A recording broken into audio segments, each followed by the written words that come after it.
Just over 2 weeks away from the 2025 NFL Draft. The opening night, the first round, on Thursday, April 24th, live from Titletown. That is Green Bay, Wisconsin. And DRS, in this time of speculation and smoke screens, we are starting to see some shifting markets around the 2025 NFL Draft odds board. Not necessarily for number one overall, more so a solidification of who is going first.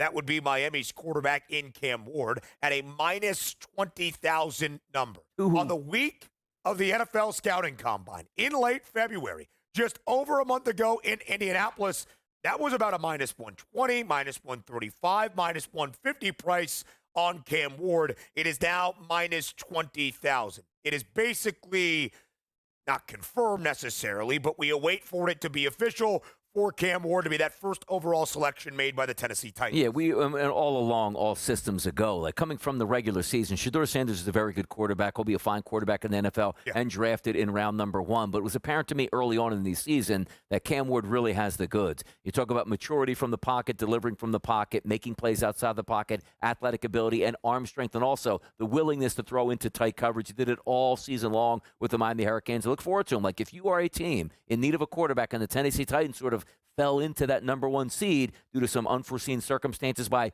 other teams that played bad football, wanted to win an extra game down the stretch.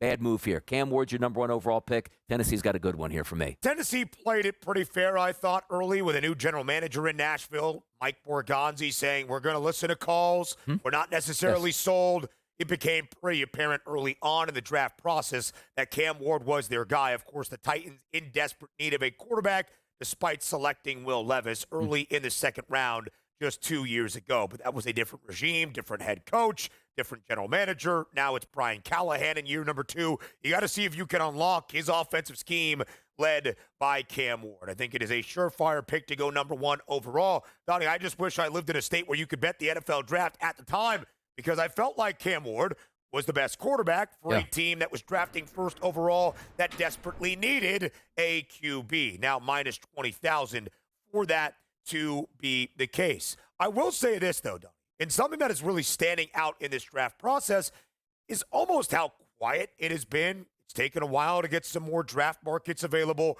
We are starting to get that just about 16 days away from that first round on Thursday, April 24th in Green Bay.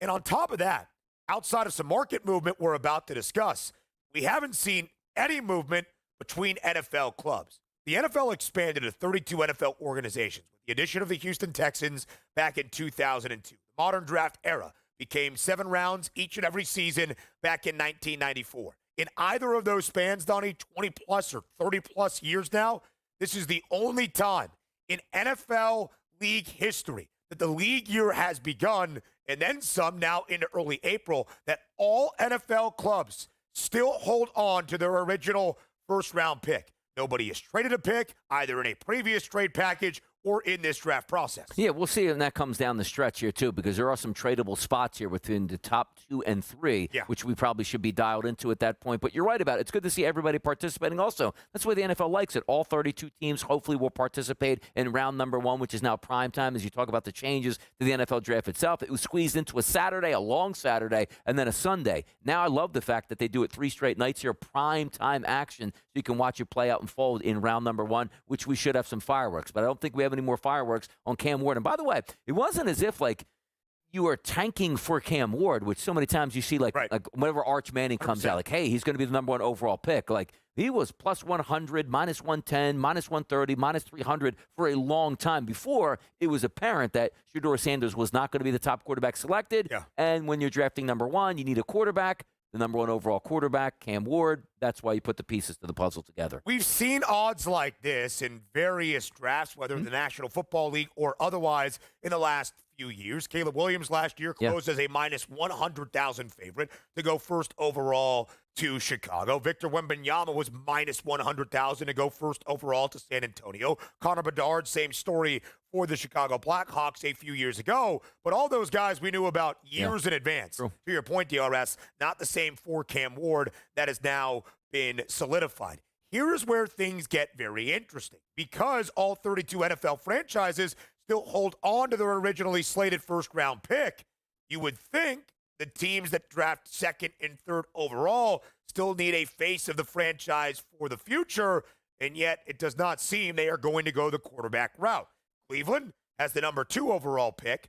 The Giants have the number 3 overall pick. And Donnie, it doesn't appear that either team is going to go quarterback. That's interesting to note in one, because maybe there is a team that is in desperate need of a QB that could trade their way up the draft board. We haven't seen it yet.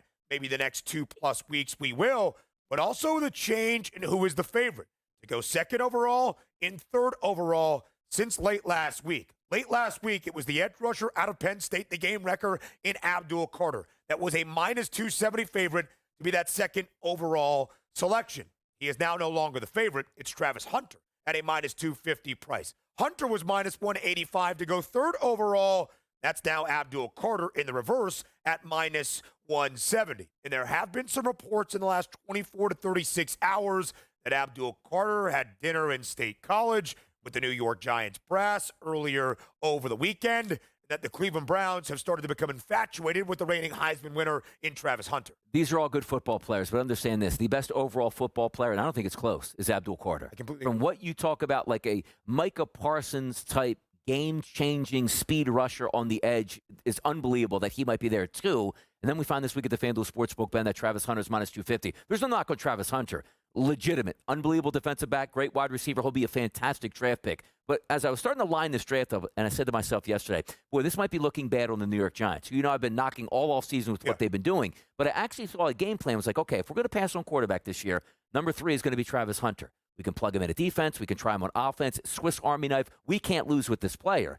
Now you're saying that player might go number 2 overall, and let's just say Cleveland doesn't trade out, which then leaves Abdul Carter at 3. So I go, well, the Giants would take Abdul Carter, who's unbelievable, but you signed Brian Burns to a massive contract and traded a lot of draft capital for, and just a year previous or 2 years previous, Kayvon Thibodeau in the first round as a defensive end. So where does he fit in? But now I start to see, like, if you're the Giants, there might be that silver lining out here at this point, because if I'm saying to the Giants, we sit at 3 with Abdul Carter, our phones are going to explode from other teams out there. It's like, we want this guy, can't believe he's at 3, and you go, well, we might be looking for a quarterback. How about we trade the number 3 overall, pick up an extra first rounder, dip down later in the first round, and then if we have to use maybe a third rounder to trade up to get Shedeur Sanders, it could all work out for the Giants at this point. There's so many intricate moves that could happen, but to start with your initial premise here, I'm shocked that Abdul Carter would be available at number 3. I completely agree, DRS. Maybe the most important position in football, not named a quarterback, is a game-wrecking defensive lineman, certainly an edge rusher.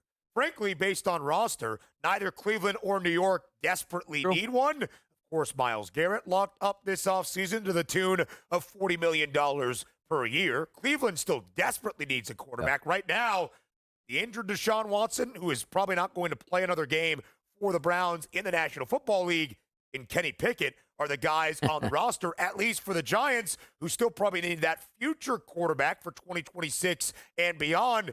They have Russell Wilson and Jameis Winston as placeholders, seemingly because of those offseason acquisitions, not going to go after a QB with the 3rd overall selection. But because Abdul Carter could be available, DRS, at number 3 overall, they could get a lot of calls for a guy that could instantly change your franchise on the defensive side of the ball. We hosted Final Four Saturday together here on Bracket Central. I got to New Jersey. I wanted to bet a few things in the 2025 NFL Draft that we'll discuss on the other side of the break. One of them, if the market was available, was the exact order of the top 3, because if you asked me 48 hours ago, it would have been Cam Ward 1, Abdul Carter 2, Travis Hunter 3. Yeah, and it still could be that, because we don't know if Cleveland's going to hold that pick and or the New York Giants. So we do think there's not much argument. Ward's going to go number 1 because he's a quarterback. That's what happens in the NFL Draft. And I do think Travis Hunter and or Abdul Carter would be very good picks there to have, but it's going to be fun to watch it play out. So if not in the top 3, where does Shedeur Sanders go next? Just over 2 weeks away from the 2025 NFL Draft, and although we haven't seen any trades or movement between NFL clubs, we have seen those shifting odds. Again, just late last week, Abdul Carter, the edge rusher out of Penn State, was the hefty odds-on favorite, around a -270 number to go 2nd overall. He is now no longer the favorite for that 2nd overall pick. It is the Heisman winner in Travis Hunter at -250, Abdul Carter -170 to be that odds-on favorite to go 3rd overall. Donnie said something before the break that I do just want to highlight if you are betting these NFL draft markets. If Travis Hunter goes second overall, but it's not the Cleveland Browns making the pick, you still win that bet. True. So it just needs to be made that distinction. It's not Travis Hunter second overall to the Browns. It's just Travis Hunter hearing his name called before anybody else in Green Bay over 2 weeks from now outside of Cam Ward. Exactly, and that's one of the premises because you're trying to figure out like who's the best player in this draft. It doesn't matter. It's what team actually decides that's the player that we want and we'll trade up for because you are looking at two teams right now.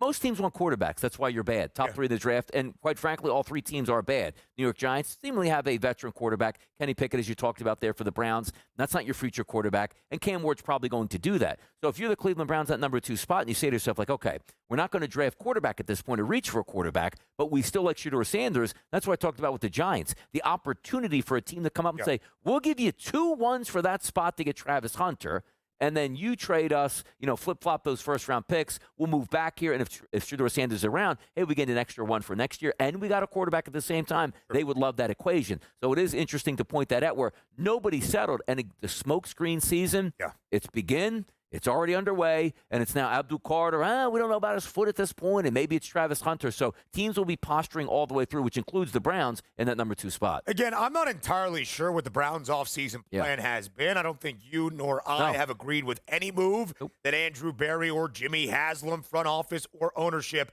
has made for Cleveland this offseason. I'm not entirely sure why the Browns would have selected Abdul Carter as an edge rusher to pair alongside Myles Garrett because they don't really have much offensively. But I would have thought at this stage we would be talking 2 quarterbacks pretty solidified going 1 and 2. It is not an overly deep quarterback class, but at the end of both the college football and NFL season, if you would have asked me, I would have said, yeah, it's going to be Cam Ward, who I like a little bit better than Shedeur Sanders, but not thinking Sanders is a bust. He goes second overall to a Browns team or a Giants team sitting there at 3 that are in desperate need of a face of a franchise future quarterback. Doesn't seem to be the case, DRS, on Shedeur Sanders. So if not in the top 3, where might Shedeur go? The teams that are most likely to pick Shedeur Sanders. The New Orleans Saints now have the shortest price at plus 270. Notice these numbers. None of them are close to a favored number, not even money. The Saints, who currently hold the 9th overall pick at plus 270, do make some sense. The Giants at plus 420 still could elect that quarterback beyond 2026. I'm still not sure they make that selection. And, Donnie, the team that I bet, as I mentioned, when I got here on Saturday to the Garden State and could bet these draft odds, the Pittsburgh Steelers. I bet it at a 9-1 number. It opened at a 17-1 price, and quickly, in the span of about 5-6 days, has become 6-1, third best price that Shedeur Sanders could end up in the Steel City. No, and you're right. You take a look at the top 3 teams, let's just say, on the leaderboard here at FanDuel. The New Orleans Saints, you say, oh, they're a rebuilding team. Makes a lot of sense. That's a new head coach coming in, offensive guy. You saw what he did last year, with the Philadelphia Eagles, and pretty much throughout his career. Dak Prescott, he was very good with talking about Kellen Moore. You got to the West Coast, a little bit of a Charger year where a lot of players were injured, but certainly rehabbed his image as a play caller last year, which got him the job in New Orleans. And also, if you're Shedeur Sanders, if people start to say, well, he doesn't throw the crispest deep ball because of his arm strength here, did you see what Drew Brees did in the Dome there for New Orleans? Absolutely phenomenal. You're not worried about any windy conditions like you would have in the Meadowlands and or in Cleveland. Then you take a look at the New York Giants, who it does make sense. They need a quarterback, but where do they take him at? And then the Pittsburgh Steelers, maybe the most intriguing one where you're sitting back and the arguments that come through is, who wants to be their quarterback? Like they're saying, Aaron, here's a lot of money come for our team. You have nowhere to go. And Aaron Rodgers is like, maybe there's a better spot around the league. Like, no, there's no other spot around the league for you. So if now you're saying Jalen Milroe's on the outside, why not Shedeur Sanders? If he's falling down, let's just say to the 5th or the 6th pick, you come up and grab him. Is anybody going to be like, oh, why did the Steelers do that? Be a great pick for the Pittsburgh Steelers because then you finally would have that off the treadmill, post-Ben Roethlisberger, here's our guy. You need a future quarterback. You need somebody, not just these plug-and-place fill-ins that we have seen on a year-to-year basis for the Steelers. Mason Rudolph, the only guy in the quarterback room right now. Is that even a guy? For Pittsburgh. I also bet the Steelers to select a quarterback as their first position drafted at plus 340. The lineman at plus 220 has that shortest price. And, Donnie, I think you can use a variety of different categories of draft odds to paint a picture. Again, if you would have asked me at the end of the football season, Yep. Or Sanders probably going second overall. A minus 500 price to be a top 5 pick at bare minimum.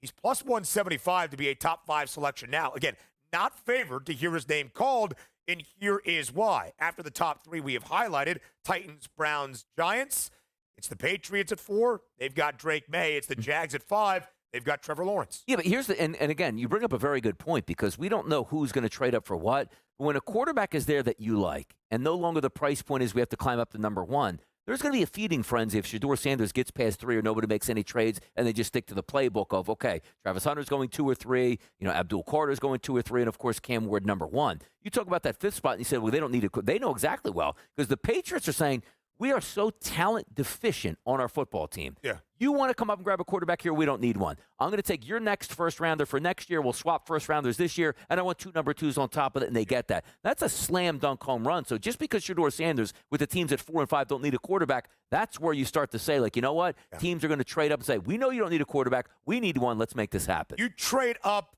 for a quarterback, and if Shedeur Sanders starts to see his stock slide, that could be where we get some final movement between these NFL clubs. Sometimes NFL organizations look to the collegiate ranks, but not just in the NFL draft. DRS, how about this story yesterday? The Carolina Panthers have signed former D1 basketball player Colin Granger as a tight end. 6'9", 225, 5 years at Ohio, Western, and Coastal Carolina. I love it. Like, you're taking flyers on these guys. Look, the Philadelphia Eagles did with a rugby player named Jordan Mailata. How did that work out? You're taking a flyer for free. Do it. Do it in Charlotte. Some optimism, perhaps, for Bryce Young entering his 3rd year. We're on SportsGrid next.